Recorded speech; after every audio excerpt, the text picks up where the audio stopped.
You're listening to the SKYLIT Books podcast. We're an independent, general interest bookstore putting great reads in the hands of people in the Los Feliz neighborhood of Los Angeles. Hosted by resident Skylighters, we're here to bring you new and exciting author conversations, group reads, and bookseller chats. Happy listening. Hello, lovely listeners, and welcome back to the SKYLIT Books podcast. I'm your host, Natalie, and today we are so excited to welcome Kelly O'Connor McNees to talk about her new novel, The Myth of Surrender.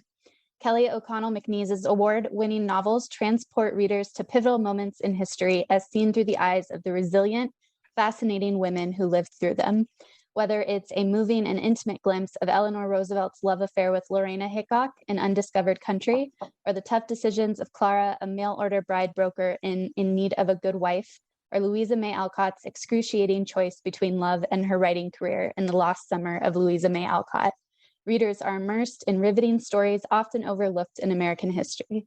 In addition to her 5 novels, Kelly's writing has appeared in The Millions, The Washington Post, The Toast, and in Rust Belt Chicago, an anthology. She has also written for the Boxcar Children's series. Born and raised in Michigan, she lives in Chicago with her family. Thank you so much for being here, Kelly. Thanks so much for having me. Do you want to start us off by reading a little something? Sure. So I'll just give a little tee up that The Myth of Surrender is a novel about, in some ways, about young women who find themselves pregnant and are sent away to a maternity home in rural Illinois. And I thought it would be interesting to read from this section where the 2 main characters have just met each other for the first time, and they are going into the cafeteria at the maternity home for dinner, and they're going to be sitting down with some of the other girls who, have come from all different places and are sort of being forced into this social situation together. So this is Doreen and Margie. They each took a tray from the stack and joined the line of girls moving past the kitchen window. The scent of onions and ketchup made Margie's mouth water, despite the fact that she had been disappointed by this same meatloaf last week. This kind of hunger was new to her. As the youngest of 5 children, she was used to getting the dregs at the supper table. These last few weeks, her focus on food had been an intense, galvanizing thing that woke her out of a sound sleep at night. There was a kind of violence lurking behind the urge. If there were only one hamburger left in the world and she saw another girl reaching for it first, Margie thought she might casually throttle her to death. Donna pursed her lips and turned her head to the side when the nun working in the kitchen, smiling in the shadow of her hairnet, slopped the slice of meatloaf onto a plate and handed it to her through the kitchen window. "Oh my God," she said, loudly enough that Margie's eyes went wide. "I can't eat this." "Didn't you say you were starving?" Margie asked, taking her own plate and an extra roll from the basket as they moved down the line. "Yes, but this smells like dog food." They carried their trays to a large round table, joining 3 other girls and dipping bread into the meatloaf's watery sauce. Though Margie would have introduced Donna to the others to impress Donna with how well she knew her way around, Margie had mostly been keeping to herself since she had arrived a few weeks ago and did not actually know the other girls' names. And I should pause here to say that Doreen's code name is Donna and Margie's code name is Minnie because these girls weren't allowed to use their real names. Again, Donna surprised her, handling so easily a situation that Margie would have acted over. "Hiya, girls," she said. "I'll start. Donna from Chicago, and you know Minnie." Margie gave him a shy grin, fairly certain they didn't know. "I'm Yvonne," said the girl to her right, who wore dark-rimmed glasses and had enormous front teeth. "From Peoria. I love your hair," she said to Donna. "I think you look just like Mrs. Kennedy." Next was a tall, frail-looking. She was thin all over. Her midsection was narrow, but it jutted out so far she could barely reach the table. Her plate, which contained just a roll with butter, sat untouched. Margie had the thought that the baby was draining the life out of her face.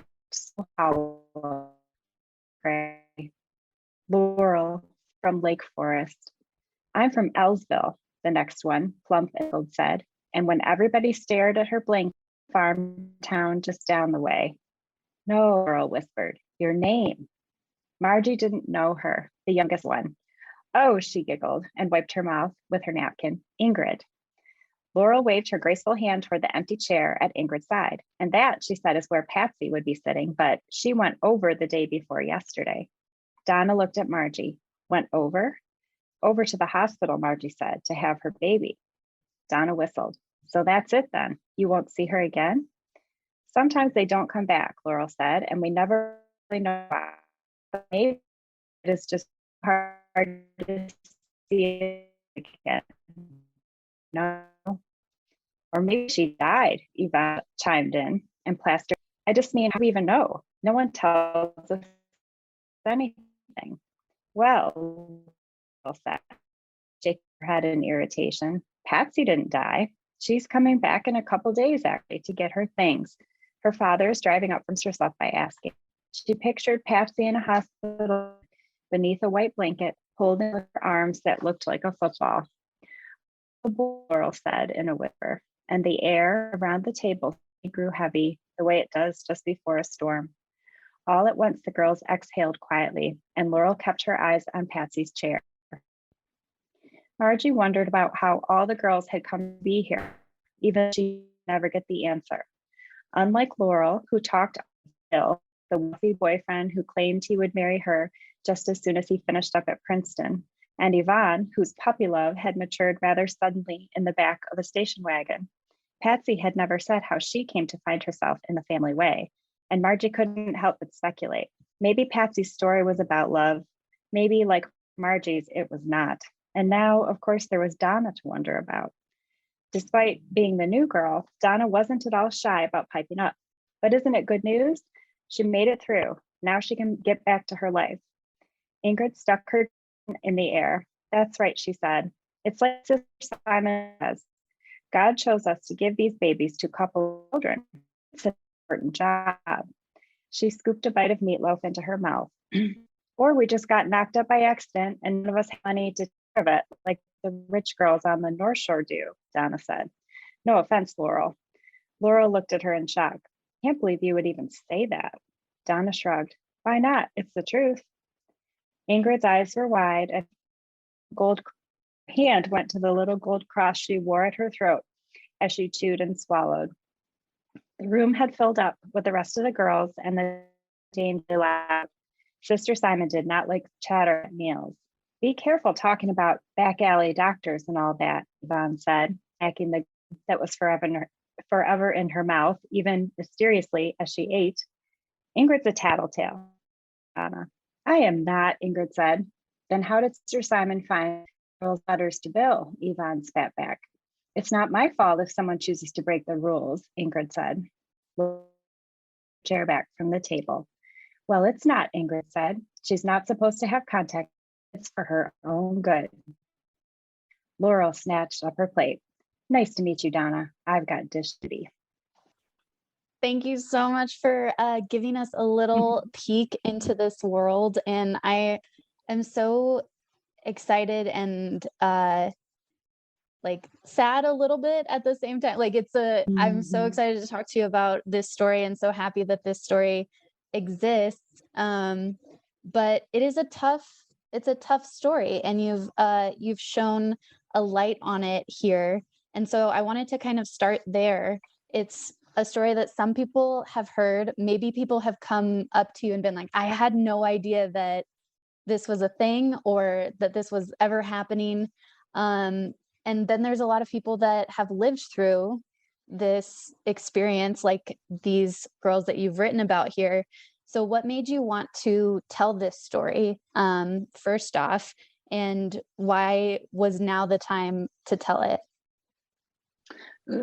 That's such a good question. Yeah, it's a little bit of both. You know, I've had people say that they had no idea that this was on, and then I've had probably more people say this happened to my grandmother, and to someone I know. I have someone in my family who went through this experience, so I was aware of these homes. I was aware of this phenomenon. I didn't know how prevalent it was until I started reading more about it and learning more about the experience of women who went through it. 1.5 million women is probably a conservative estimate of the number of people who, were in these homes and surrendered babies in these homes between around 1945 to around 1973. So in terms of why I wanted to write it, I was always interested in this story because of that personal connection. And somewhere along the way, I came across this collection of oral histories that were collected by a researcher in Rhode Island, who she herself was an adopted child and always wondered about, her birth mother's experience. And so she set out to interview all these women. Things would be hard to find other women who've gone through it, but when she put out, and her name is Ann Fessler, by the way, and she put out the call, anyone who might be interested in was just flooded with, hundreds and hundreds of emails and calls from women who wanted to be interviewed. And so just reading that, reading those stories really sparked my imagination, because I saw how varied the experiences were on one level, depending on where people were from and what age, the difference between 15 versus 19 going through this. Also, the homes varied a lot from place to place. It was a very decentralized kind of management. So you might have one that was quite progressive, and then you might have one that was very conservative, and the girls barely went outside. So I thought that was interesting. But then at the same time, even with all that variety, there were some things that just came up again and again in everybody's story.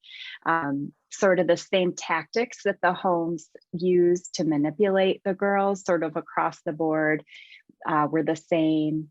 And the kind of trauma that they had, in the immediate aftermath, and then even decades and decades later, the way they described how they felt about what had happened, how it affected them throughout the rest of their lives, was a thread that I thought was very interesting. Because, one of the things about the experience of the home was that you weren't supposed to talk about it, and you weren't supposed to share, with the other girls or with anyone back at home about what you had been through. So every woman who went through it sort of felt like it was the only one.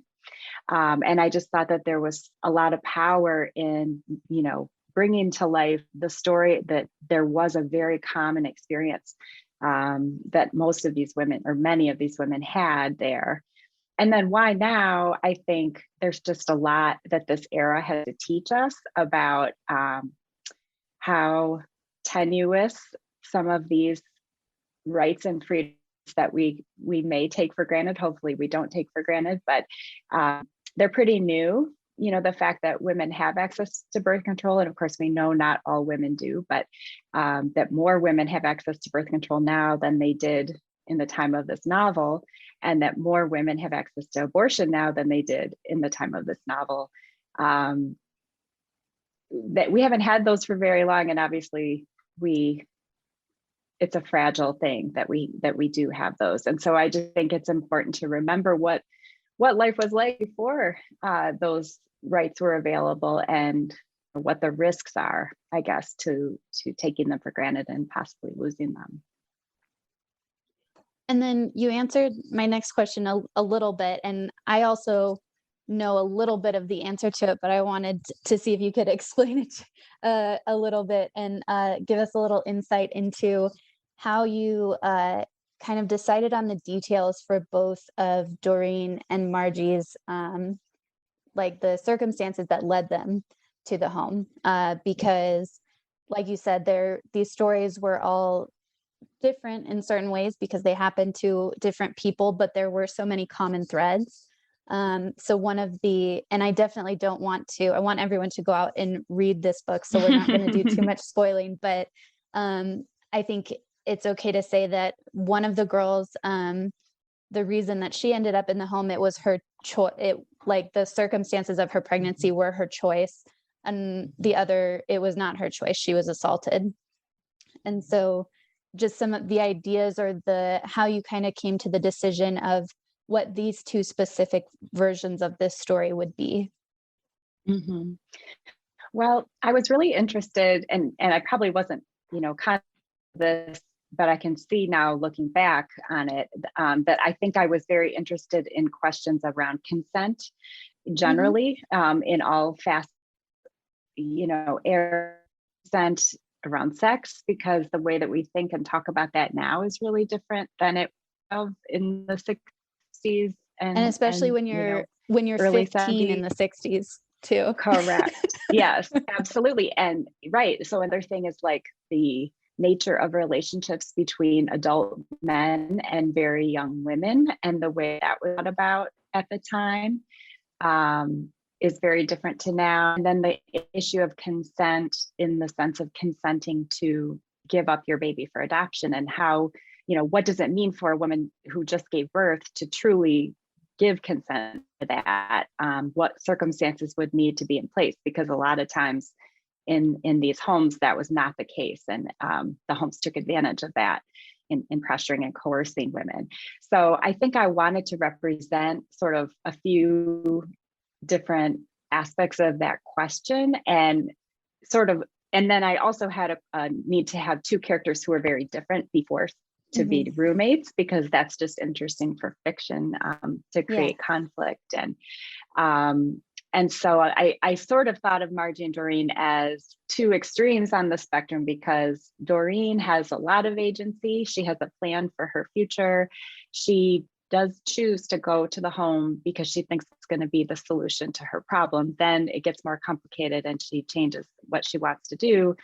Margie is just sort of like a leaf in the wind. She has almost no control over what's happened to her from what's happened to her body, but also how this, question of the pregnancy is going to be addressed, whether she's going to have any say in what's going to happen to the baby. And I just wanted to explore, I think, what happens when people believe they have, agency, and how that just the belief that they do have it impacts the decisions that they make. And then, what happens when someone doesn't have agency a long time and then wakes up and realizes, I want to, try to take some control back and reclaim some things that were taken from me. And then you just mentioned the idea or the belief of control. And I had wanted to talk about Sister Joan for just a second, like believing. So the idea of believing that your intentions are good and honorable, and believing, and that falls into the religious aspect of this too. So for our listeners, Sister Joan was someone who worked at the home and was closely involved with Doreen and Margie, and she didn't know that these babies were being taken from these mothers under suspicious circumstances, we could say. And when the girls bring that to her attention, she says, no, there's no way. Like, that would not be happening here. And so people being kept in the dark about these kinds of things, and then not necessarily wanting to believe a 15-year-old girl who's telling them something that they think they know more about. So you have those sort of ideas of understanding and belief, not just on a religious level, but even just between people, like thinking that you know more about people and those intentions, no matter how good they are. Yeah, that's so interesting. I mean, one of the things I thought about a lot was, who's responsible for what took place there? And I think we see that a lot in institutions where there's abuse of any kind, in a school or in a troop or a church, any institution where the power dynamic is really out of balance, and you have a few people who hold a lot of power and are able to isolate. If you think of it in terms of a cult, the way a cult leader operates, right, is that they get their followers to be cut off from, other sources of information that might contradict the things that they're being taught. And that's can exert mind control, or however cult-like in a way, because they shared a lot of those same traits. That's partly how they were able to convince these girls to go along with giving up the babies, because in cases the girls really fought to keep theirs, but in many cases they just sort of acquiesced. And it wasn't until later on when they were out, home, out of that context, sort of woke up that dream. So just recovered from the birth and stuff like that, and realized what have I done, and that they regretted, what had happened. That's sort of a long way of answering your question, but thinking about like who is responsible. And part of what happened, I think, was that a lot of people, as you said, believed that they were doing something good. They were, the sort of foot soldiers, the nuns and nurses who were not in charge, but who were carrying out the orders day and running the ship, making sure everyone followed the rules, that all of this was, for the good of these poor babies that nobody wanted. That really wasn't what they, they weren't unwanted necessarily, but that was sort of the narrative had to be created in order to justify, for these adoptive parents to take these babies without knowing their origins. And I think there were probably a lot, as there are in any institutional abuse situation, like a lot of good people who got caught up, in carrying out these things. And I think maybe years later reflected back as the culture changed and as women, agency and mission changed society, that be part of something that actually was really bad, and that created a lot of harm for people. I also needed, just for the logistics of the story, I needed to have, one sort of friendly ally in the home, because they were going to need some help, that someone had to be sympathetic to Doreen to help her with her situation without giving too much away. And and then I also wanted to talk to you a little bit about like mother-daughter relationships, because both of these girls have, we could say, fraught relationships with their mothers, especially once their mothers find out that they are pregnant, and just sort of the circular nature of that tension in a mother-daughter relationship, but especially once the idea of motherhood is introduced to a daughter. And it's one of those things, because I don't have any children, but they, like, you have the tense relationship and you don't consider any of the ideas of motherhood, or you can't fully understand them until you become a mother. And these girls are becoming mothers under very strenuous circumstances as well. So just kind of the circular nature of those ideas in this story in particular. Yeah, that's so interesting. I think it's another thing that I like necessarily intentionally set out to explore, but it just sort of came, out of this. One of the things I noticed writing some of these scenes just in early drafts was that like both characters were, every situation that they're in, their mothers weren't with them, but they were always thinking about what their mother would say about the they were like they were. I have a scene where Margie goes on a date in a restaurant. First thing she thinks is what her mother Verna would think about the fact that this restaurant is poorly lit, and that they probably are doing that to hide, that the food is disgusting.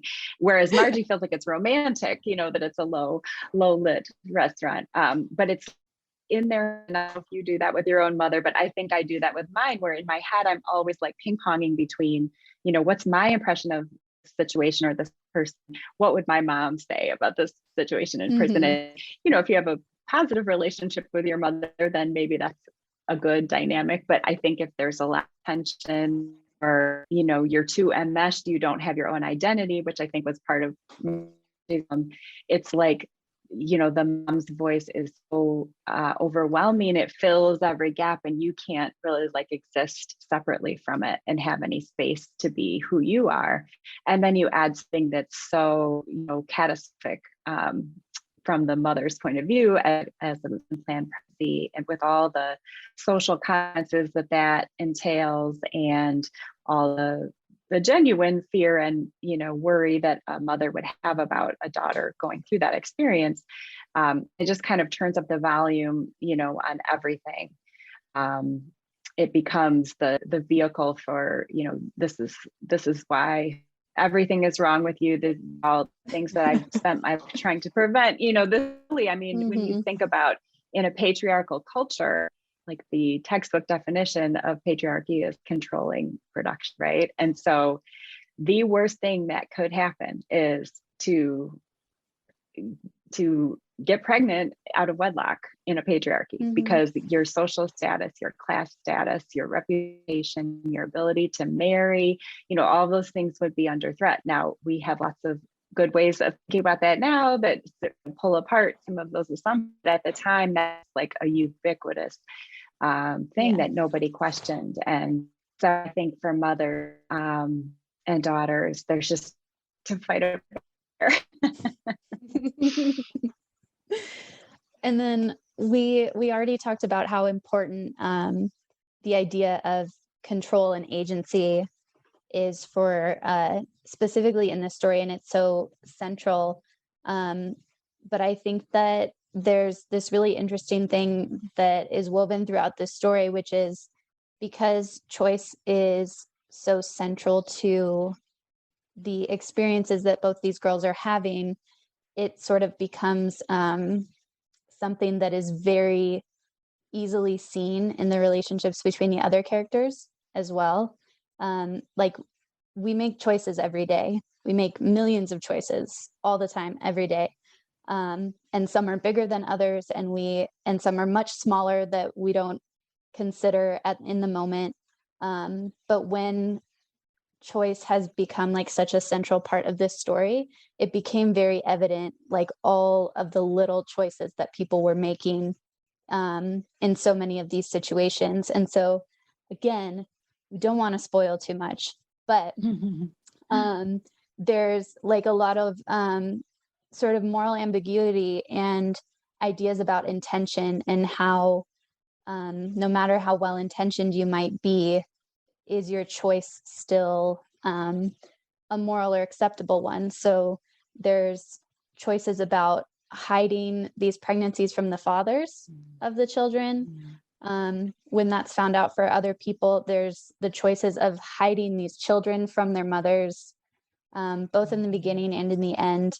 And so I wanted to hear some of your thoughts about choice and making sure that like those the theme of choice specifically in this story, and how it was important to create opportunities for choosing amongst the other characters as well, outside of this central idea. That's such an insightful observation. I think it's really true, as you say, that it all becomes heightened, and we pay more attention to the fact, because we see so many times when the characters don't have a choice over what's happening to them, the times when they do stand out. And yeah, I think that, one thing that's interesting is we tell ourselves that it wasn't a choice when we tell ourselves that was the moment. Many times we lie to ourselves about the fact we may, maybe we took the easy way out, want to do the thing that was right, but was going to be very hard.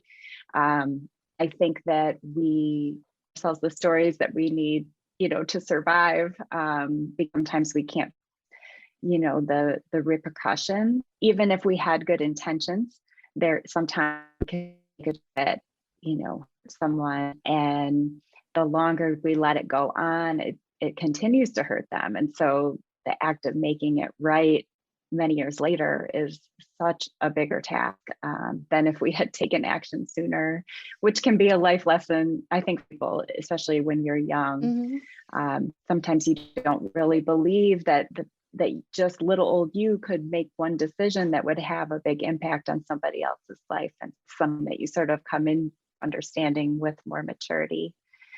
I think that, times the characters have to decide between their idea of what is selfish and of what is, selfless or for others. And sometimes, again, those definitions are a little bit fluid depending on the situation. I think that everybody's life is an interesting mix of, circumstance and agency.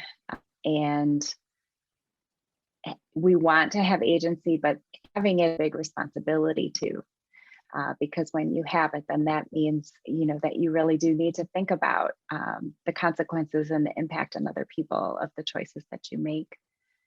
Of course, there's a whole other generation of kids too, that the baby homes were sort of like an abstract concept for a lot of the women who surrendered them, because they never saw them, they never held them.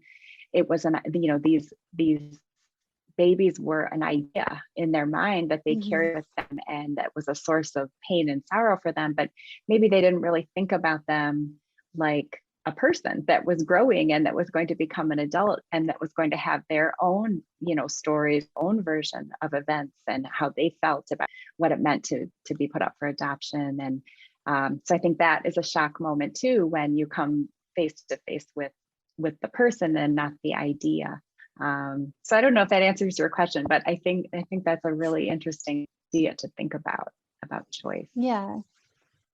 And then choices specifically, and also, so we've talked about choices and secrets, and the idea that we talked about in the beginning, how a lot of these women didn't talk about this, and they kept it a secret. And you have a little bit of that at the end, where you almost give one of the girls a happy ending of sorts, and in a way where she tells someone this secret, and it means almost nothing.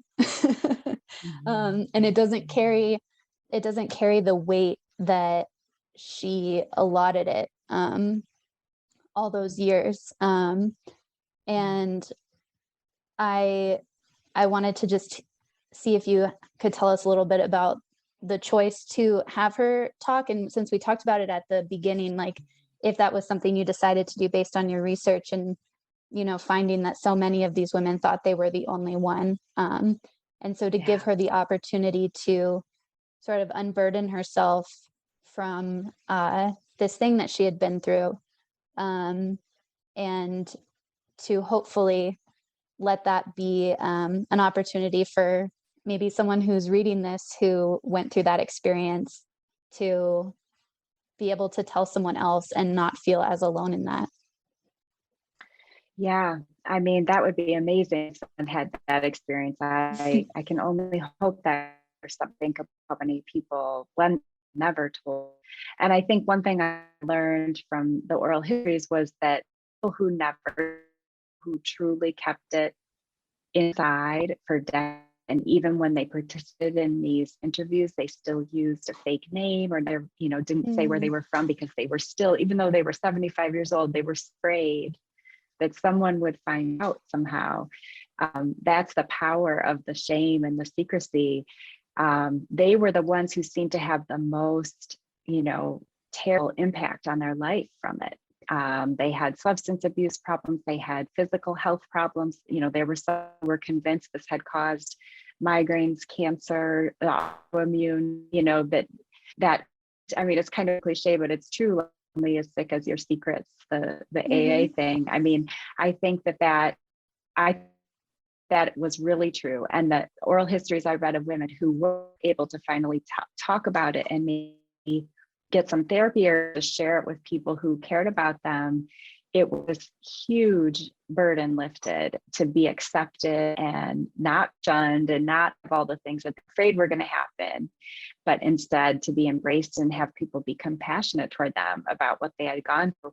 That was a really healing experience for a lot of them. So I knew that for the character that you're talking about, it had to end with her finally, undoing herself of this information, because she was just so trapped by not only, what she believed it said about her, but also what she thought other people would think, if they knew, and that it would mean she wouldn't be worthy of love, and that she would be alone. And I needed her to get out of that, prison in her own mind, and trust one person, take the chance to trust that she would be accepted, and that there could be life after this, that she could, not that you would ever get closure, but that she could have some new way of making meaning out of what happened to her and be able to move forward in a different direction where this wasn't the everything in her world. And then I wanted to just take a little bit of time to talk about craft specifically. And throughout our chat so far, you've mentioned, like we're talking about these stories from these oral histories, but then how something works. It either you have to insert it or it works to create a plot point for a fictional story, which that whole process I think is so interesting. So I wanted to ask you what has drawn you to historical fiction specifically, since you lean towards historical fiction, and what has always fascinated you about that. And then, so a little bit of a 2-3 part question. So what draws you to historical fiction? If there's any time period or specific types of situations that you are very fascinated by or drawn to. And I think that it is only a 2-part question. It's that. So what initially drew you to it? And if you have a specific either time period or certain kind of story that has always fascinated you. Sure. So, historical fiction, I didn't intend to writing, but my first novel, Louisa May Alcott, an original contemporary protagonist, and who was connected to Louisa through these letters and that she had discovered. And then, I had these flashback scenes that were written in from Louisa's point of time. But for whatever reason, I just really loved that. I really loved imagining, and that book is about a gap, or it's set during a gap in Louisa's journals, where we don't really know what she was doing from July to November of 1855. We know what she was doing before and what she was doing after, but something happened during that summer, because by November, her life was on a very path than it had been.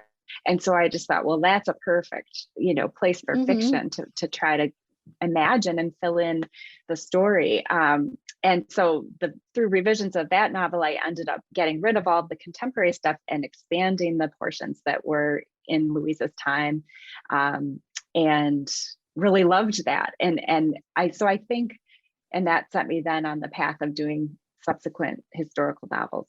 And I guess the reason I like it is because I like that, you're starting sort of with a world that already exists, but there are always big gaps in our understanding of why people were doing what they were doing, what motivated them, what details aren't on the page that could help us understand.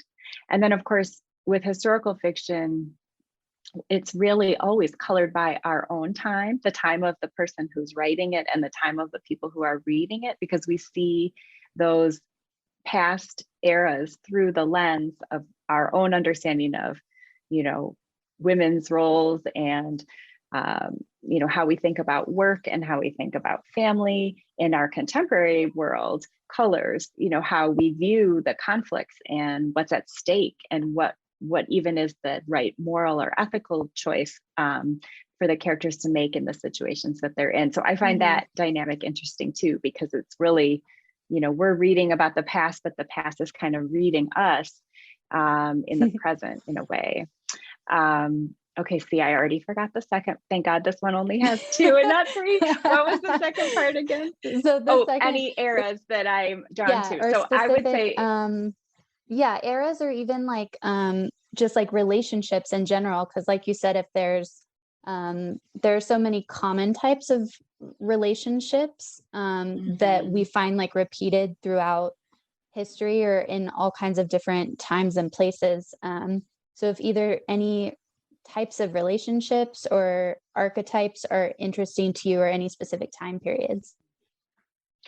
I mean, all my books have been about women in some way. And I think, I'm definitely drawn, as I said, to sort of these gaps in the record, or like a little footnote will really, capture my imagination and make me wonder, why is the footnote and not the big main event, and what would it mean if you flipped that on its head and took that footnote and put that character at the center of a story. That was true for In Need of a Good Wife, which is about marriage brokers who matched mail order brides from the East Coast with homesteaders, men almost exclusively, who, got land through the Homestead Act after the Civil War.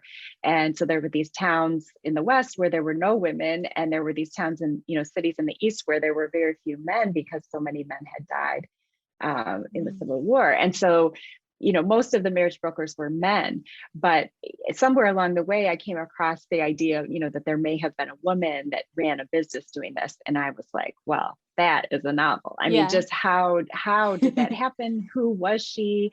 And so the characters in that book are totally fictional, but it just came from the seed of, thinking that could be such an interesting thing to explore.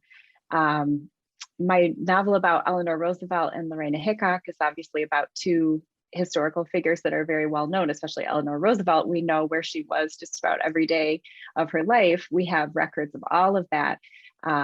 But, much more is known now. But when I started that novel about 7 years ago or whenever it was, you couldn't really find anything about Lorena Hickok. And I just thought, how interesting. We know all about FDR's mistresses and the relationships that he had outside of that marriage.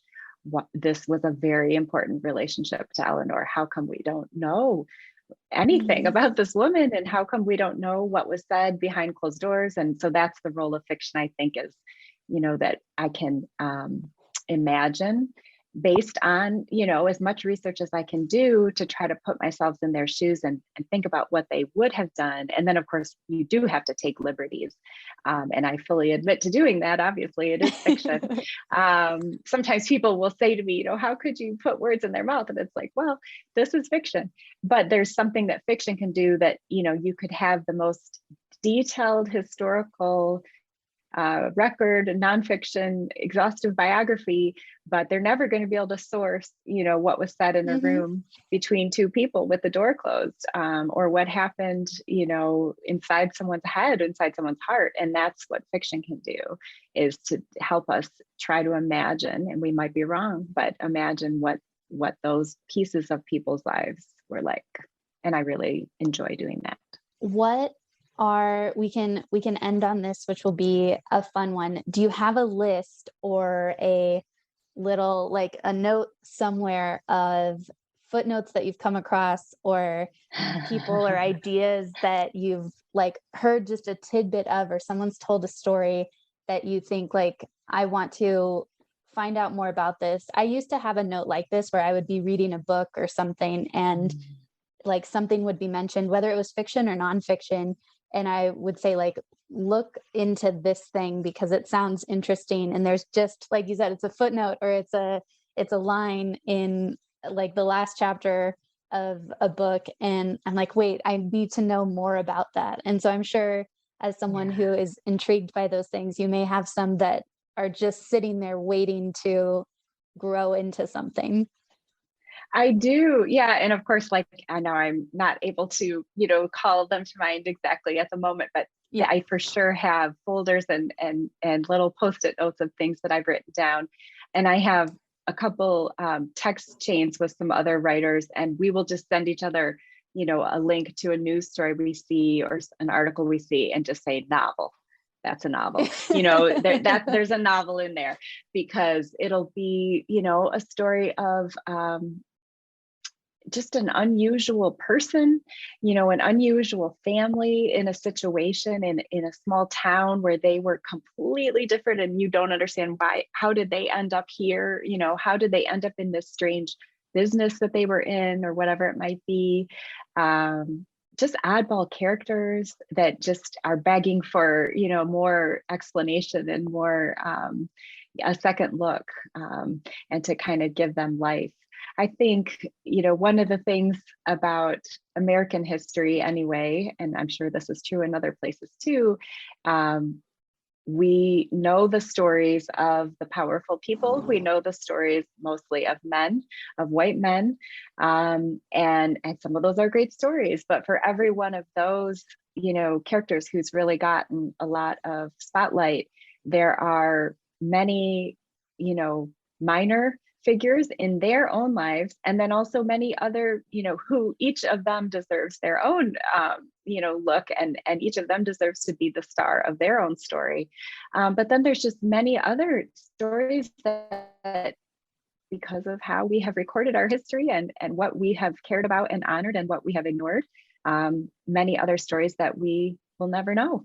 And I just find that to be completely fascinating, and I will never stop, being driven by that, because and fads come and go in publishing with fiction. There will be, everybody's interested in, a certain thing, recovering history of a certain theme or whatever types of historical figures, but we could do that for, hundreds of years, and we would still never excavate all of these interesting people and situations that we don't even know about. So there's a lot to work on there.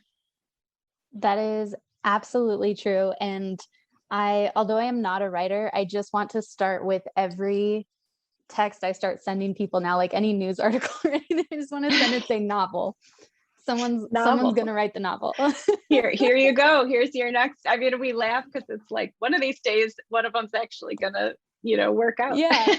Well, and like you said, there's no drought of that. There are so many stories to be written, and especially to excavate those parts of history that we don't get to see often. And I'm so excited that we have The Myth of Surrender on our shelves at SKYLIT now, so everyone can come and grab their copy. If you're shopping online, you can grab a copy at skylitbooks.com. And again, for all of our listeners, my guest today was Kelly O'Connor McNees, author of Myth of Surrender, which you can buy at SKYLIT Books. Thank you so much for joining me, Kelly. Thank you so much for having me. It was great. Thank you for listening to the SKYLIT Books podcast series. Please don't forget to visit our website at skylitbooks.com and make sure to follow us on Twitter and Instagram. Also, don't forget to subscribe to this podcast for more author talks and bookseller conversations. You can find us on Podbean, iTunes, and Spotify. Stay safe and healthy, and we hope to see you back in our store soon.